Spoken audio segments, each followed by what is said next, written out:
kuu xiisaa markii aan kula joogin adiga ayaan kaa fikiraa markii aan kaa fikiro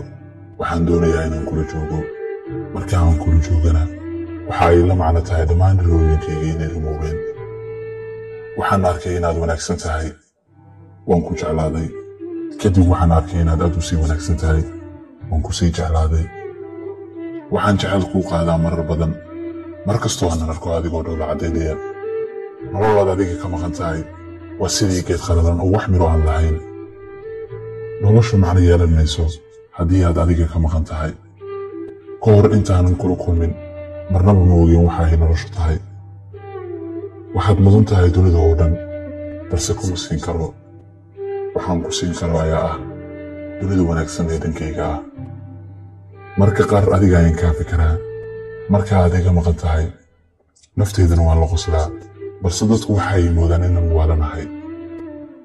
dhegaysiga codkaaga wuxuu qalbigayga ka dhigaa mid aad u dabaxsan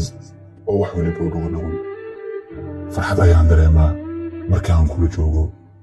waan ku jeclahay waxaan kugu jeclahay qofka cajiibka ayaa tahay mar walibana dareenkayga damqashada iyo naxariista aan dhammaadka lahayn waxaan isku dayay inaan noolaado la'aanta balse waan shallayay boqolaal qalbi ma qaadi karaan jacaylka xaddaafka ee aan ku qabo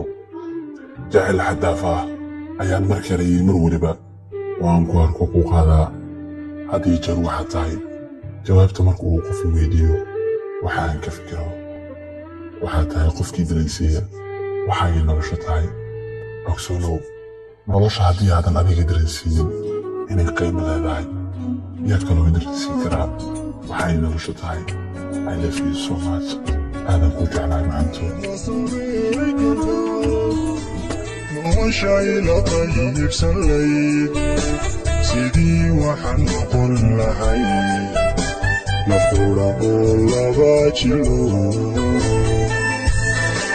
مربع وذني سليت مربع وذنو سليت مربع وذنو قليل